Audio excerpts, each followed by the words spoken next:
want to take you back today for a defining moment for the people of Israel. And I'm assuming, like most defining moments, I don't know if you've had defining moments in your life that you probably at the time didn't think this is going to be a defining moment, you know. They probably didn't think so either. It was just a moment, right? But it did impact their generation, and it impacted generations of God's people for hundreds of years, really thousands. Actually, you could say it has impacted us. We're still talking about it today, and the things that are part of the foundations of our faith really point back to this defining moment that they were a part of. This is a group of slaves born in Egypt, and that's all they've ever known in their lives. They were born slaves, their parents were born slaves, their parents were born slaves. They had just witnessed God miraculously release them into freedom and send them into the desert to begin this journey to the promised land. And so that's all these people had ever known is slavery. You could go back 430 years, and their entire family line had all been slaves. That's just who they were. So they're not people of wealth. There was no grand inheritance that one family passed on to the next. There was no mass of wealth that they had. They were not people of sophisticated education. All they really needed to know is how to make a brick or whatever their job happened to be, how to put a pyramid together or whatever their thing was. They never had any actual paying job or the freedom to manage what little resources they had. They were just simply labor for the Egyptians. Their existence was so meager that when it was time for them to leave, they pretty much carried everything they owned on themselves as they left. They might have had some animals and stuff that might have helped, but they had very little. And it's important to note that God gave them everything they needed. Right? They didn't have a lot, but God gave them everything they needed, especially to meet the challenge of this big defining moment that they were about to encounter. God has great provision for his people. He sent a series of plagues. You're probably aware of the story, the Ten Commandments and everything. He sent a series of plagues, 10 plagues, to convince the Egyptians to give up their slaves. It was a hard sell. Moses walking into Pharaoh and saying, hey, let our people go. We want to go out to the desert. We want to worship our own God. We want to leave. And he's like, no. So there was a series of 10 plagues that God sent upon the Egyptians. Water turned to blood, frogs infested the land, locusts consumed vegetation. They were invaded by lice, by flies, by pestilence. They received boils in their cattle and everything. They had terrible hailstorm. They sat in thick darkness, the kind of darkness you could feel for an amount of time. And all of those were horrific in their own. I mean, if you can imagine, everywhere you go, frogs or flies or whatever. But the 10th plague, that was the worst. Because it took the life of the very firstborn child of every family. If they didn't have the blood of a lamb sprinkled, painted on their doorpost, their firstborn child died. Well, the Egyptians didn't, because they didn't know that, they're not going to listen to Moses, who said, kill a lamb and put the blood on the lamppost. And so all across Egypt, families lost their firstborn, and it was horrific. You could hear the screams in the night as it was becoming reality for people. And this was the last straw for the people. The Egyptians, more than anything, wanted to get rid of Israel now. It was like, we don't care that it's free labor, just get out. In Exodus chapter 12, verse 33, we read, the Egyptians pressured the people in order to send them out quickly. Send them quickly out of the country, for they said, we're all going to die. I mean, this just keeps getting worse, right? I mean, it's just awful. Just get out of here. We're going to die. So the people took their dough before it was leavened, and with their kneading bowls wrapped up in their clothes and they on their shoulders, we just participated in communion, which traces back to this moment and in the Passover meal of this the urgency to get out of town. Don't wait for the bread to rise, for the leaven you just get out of here. Verse 35, the Israelites acted on Moses' word and asked the Egyptians for silver and gold items and for clothing. And the Lord gave the people such favor with the Egyptians that they gave them whatever they requested. In this way, they plundered the Egyptians. These former slaves that had no idea what God was doing here. They didn't know his long game. They just knew today, right? And they knew it was like, okay, I guess we're getting out of town. And God is preparing them and providing for them with the ability to meet the challenge of this defining moment that would be ahead of them that they didn't know it was coming. And so they take off into the desert. They have one more run-in with Pharaoh, and you have the Red Sea and the collapse and the wiping out of the Egyptian army. And then they head to Mount Sinai where they receive the Ten Commandments. And then God gives them an assignment. He gives them an assignment. I want you to build a tabernacle. A tabernacle is the tent version of the temple that would come centuries later. It would literally be the place where God lived here on earth.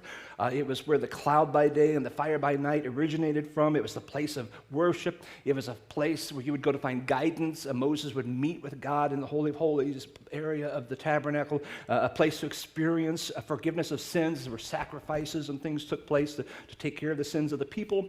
And God gives some very specific instructions about what this tabernacle would look like and what kind of items he wanted in there and what their purposes would be. There was a bronze altar. It was out before you get into the tent. I'm going to show you some pictures of there's kind of a life-size replica of the tabernacle. So this is just someone's imagination, someone's idea of what it might look like. But the bronze altar, excuse me, positioned outside the gate was a hollow box of wood about the size of 2 4x8 boards. It was lined with sheets of bronze inside and out to protect the wood from burning up, to protect it from the heat. There were horns crafted on each corner pointing outward. Some of the blood of the sacrifice would be spread on these horns and then poured into the base of the altar. The priests were responsible for maintaining a fire in this altar, which was never allowed to go out. They were always to keep it going. There would be a continual reminder for the people of the very high price of sin. It's a picture, a foreshadow of what Christ would do on the cross, the shedding of blood for sin. So it has impacted us to this day. There's a basin where the priest would ceremonially wash after offering the sacrifices, which was not a pleasant job and not a clean job. There'd be mess. And a clean supply of water had to be in that basin all the time, so there's some priests that were continually cleaning and rinsing out the water and putting new water in type of thing. But that was the basin, a foreshadow of what we know as baptism today. There's a lampstand. When you get into the holy place, it was made from hammered sheets of pure gold, weighed roughly 100 pounds, which according to the figure I looked up on Thursday, would be roughly worth $2.8 million in today's, if you happen to have 100 pounds of gold laying around, you might want to cash that in. You could get $2.8 million. The best quality olive oil was used in the lamps to ensure it had a good bright light, because this was in the holy place. And it was the curtains were so thick, it was dark, it was pitch dark in there. So this was the only light in the holy place from these candles. They were never allowed to go out, the candles, except when the tabernacle was being moved. So then they could put it out, and then they'd start it up again when they rebuilt the tabernacle. There's the table of showbread made of wood overlaid with gold. It was about 3 feet long, 1.5 feet wide, just over 2 feet tall. Every Sabbath, the 12 loaves of bread representing the 12 tribes of Israel were placed on this table. It remained there for 1 week, and then the priests would come in, they would eat the bread, and they would put fresh bread there, and it would replace it with the new. There's an altar of incense made of wood overlaid with gold. They'd place burning coals from the bronze altar they had from outside. The courtyard, they'd bring it in and place it on this altar, mixed in with incense, various sweet-smelling, precious spices and so forth, a very specific recipe that was made for this. And this is where the priests would come and pray for the people. And as they would pray, the incense would go up, and the smoke filled with the perfumed incense would go up over the veil and into the Holy of Holy place. It was also leak out throughout the tent. You could smell it throughout the camp, knowing that the prayers were going on. If you've ever heard someone pray that our worship might be a pleasing aroma to you, God, this is what they're referring to. You might have thought, well, that's kind of weird. What does that mean? It's going back to this incense. We're offering up our prayers. We're offering up our praise. May it be a sweet, fragrant offering to you, Lord. This also referred to in Revelation as a picture of what's happening in heaven today when we pray ourselves, or we're praying and offering up our prayers to God, that this incense is going before the throne and things happen, the rumblings and thunders and so forth happen after that. So it's a very powerful image. Inside The Holy of Holies, the inner smaller area, is the Ark of the Covenant. It represented the power, the authority of God in the camp of Israel.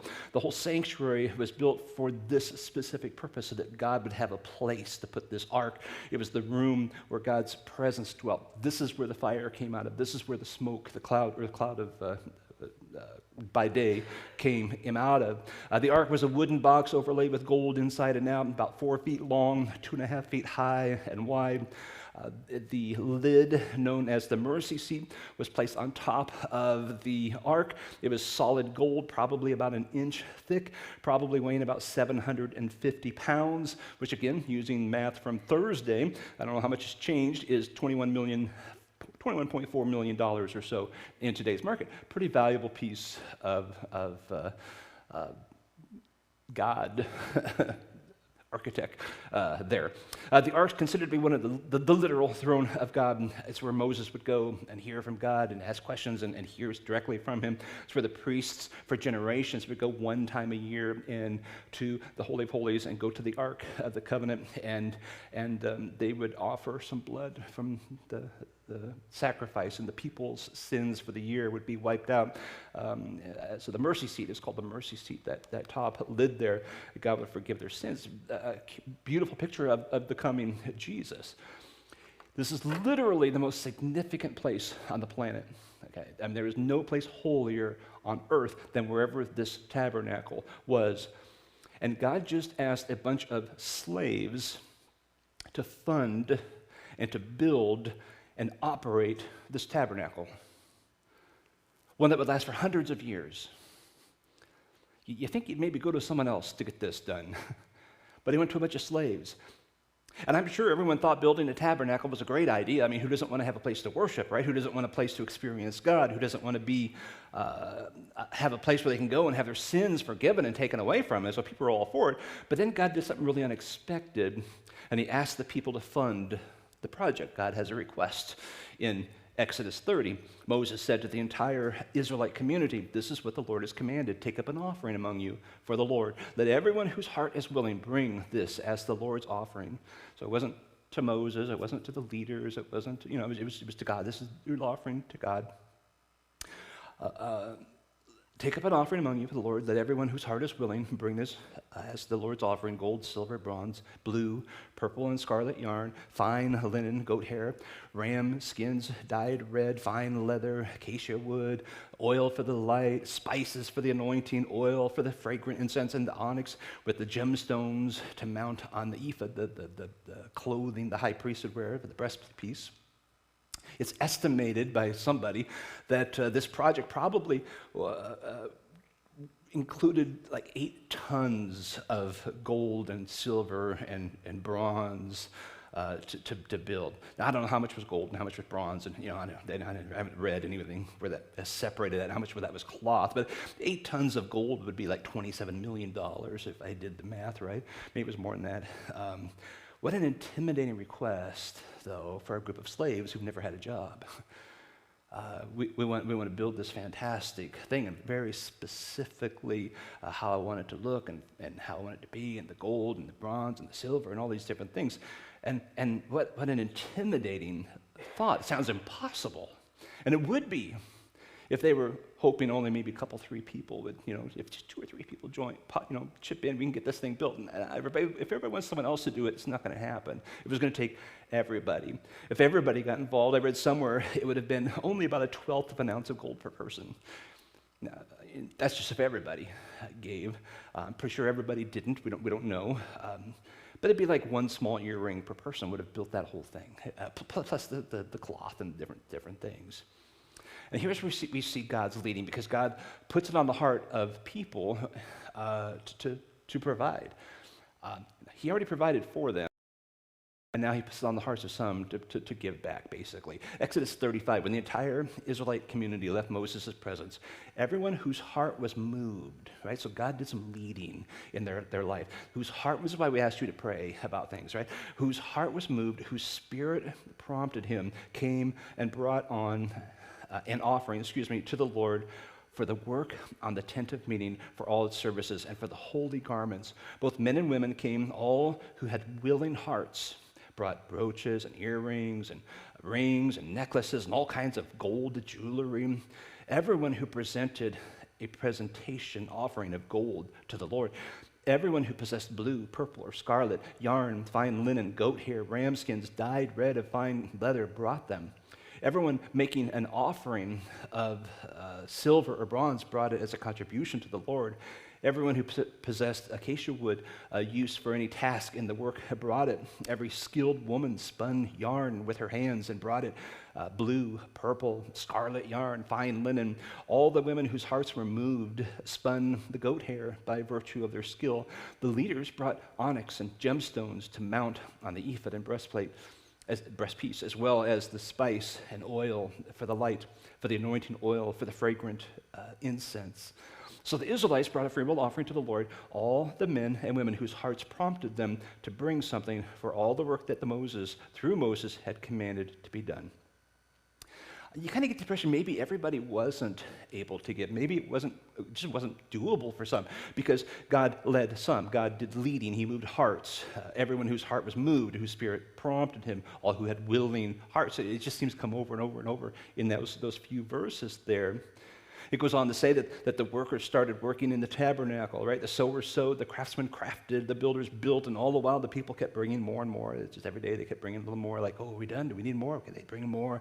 Every single item considered a gift to God. Let's get this thing built. God has his job for us. Let's get this done. And I love Exodus 36, verse 3.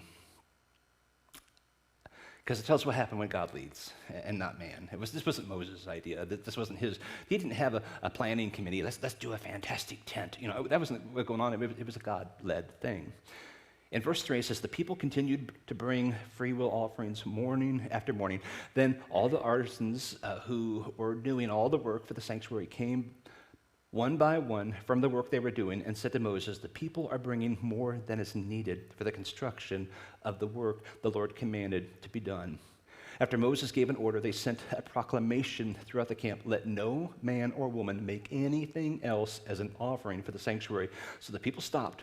The materials were sufficient for them to do all the work. There was more than enough.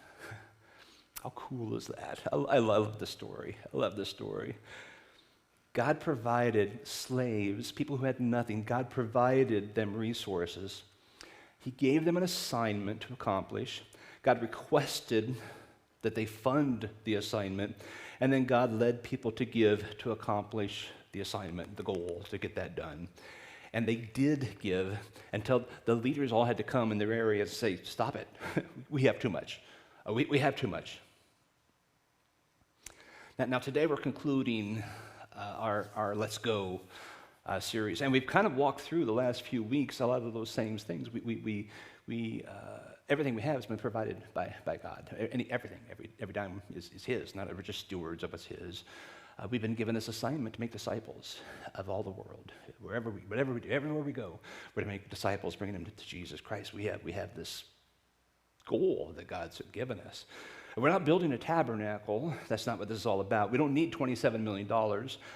If you won the lottery, we'll take it. But that's not the goal. That's not what we're trying to do. We don't have some outlandish figure out there that we're trying to make happen. But we are looking to expand and grow the outreach in the community. And we've stated the last couple weeks that the 5 key areas that a church really needs to have addressed to function properly, and it's just all at different stages. Every church should have this, whether a church of 20 or a church of 20,000. Just in the beginning, it's all volunteer, and then usually as the church grows, the volunteers become part-time and then full-time, and then when you get a mega church, you have all of these fully staffed, and each of them have their own staff under them, but it's all the same area. So it all boils down to these same 5 areas in order of importance because they're the biggest buckets to fill. There's the worship, the gathering of everyone together, the children's area, the youth ministry, the adults ministry, the small groups and different things that happen there, and then your operations and finance. All of those things have to be addressed. Now, we have volunteers and we have all those teams. They're very healthy teams. Matter of fact, they've developed and deepened over the last couple of years, and it's outstanding and it's wonderful. Our next step, if we say what's next, is, well, maybe it's time to start doing some staffing of these to hit the next level of the mission that God has given us. So our next step is to, as we have talked, hitting the worship area, the biggest bucket. And we've talked about bringing John on as staff because he does this as a volunteer. He's a truck driver by trade. He's gone. He's in and out with diesel prices. He's on here less, and it caused issues. That started the whole conversation. How can we get you here possibly more often? So we've already put aside a portion out of the budget, just that the leadership looking at it and say, I think we can do this, and put this in a bucket. There is conversations happening with CEM, Christian Evangelistic Mission, that we understand is looking favorable and could probably, as early as December, be another portion of that bucket. And if you've been here the last few weeks, you've heard me say now that the next step is to ask you, what do you want to do? And there's not a right or wrong answer. This isn't a high-pressure sales thing. It's intentionally not been that way. We're not trying to guilt and pressure and squeeze and pull arms and shake people down or anything like that. It's just simply a presentation of fact and faith and how God might be involved in all of this. So intentionally, we've tried not to make you feel guilty if you can't give or can't help. That's where you are. I get it. That's where it is. That's not what we're building this on. But we also want to get an answer from you. What do we do next? How far do we go? And that's what this thing is all about. God has blessed you with resources. He's blessed all of us. He's given our leadership a clear direction of heading forward. So now it's how far? What do we do? As I mentioned, there's no right or wrong answer. That's not what this is. But you do have a blank piece of paper in front of you. And here's what we want you to do with that. Know any new offerings that you're able to give, that you have hopefully you've prayed about it the last couple of weeks and talked about it as a family and you've considered it. If you have come up with a figure saying, hey, this is new that we can give, we just need to know what that is. $25 a week, $5 a month, whatever it is. Everybody's going to be a different situation here. But we need to know an amount and how often, so it's not like $100. Is that a day? Is that a month? A year? I mean, we don't know. So just give us an idea of what that is. And if you can't, I mean, things are tough out there. No, that's why we're not begging. We're not trying to plead with you. If you're like going, man, I would love to, but I just can't. God bless you. That's okay. But we still want you to take a piece of paper and put it in the offering box. Here's the thing. Don't put your name on it. We don't want to know your name. So if you've already done that, there's other blank pieces of paper. Grab one. We don't want to know who. This isn't a gift to us. We don't need to know who you are. No one's going to call you an account and say, hey, you said $10. Where is it? No one's going to shake you down for that. This is just an informational thing. So if you're going to give a little bit extra, write down that figure.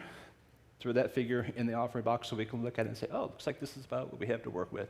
If you are not able to, we want to know at least you were engaged and you thought about it and prayed about it, and you can't. That's okay.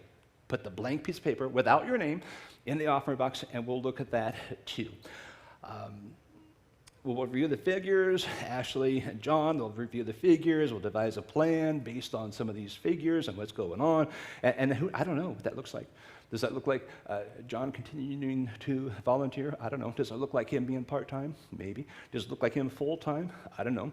Will it be a combination of him part-time and maybe a children's person part-time? I don't know. Is it just like, hey, this is a few great weeks, yay, and we go on and nothing changes? I don't know. We don't know. It's completely up to what all you're at and how God has provided for you. We'll review the information. We'll pray about it, make a plan. We're just looking for information. That's where we're at. This concludes our Let's Go series, and we'll do something new and exciting next week. But that's all we're asking. Again, don't put your name on it. Just do what you're going to do, throw it in the offering box, and we'll go from there.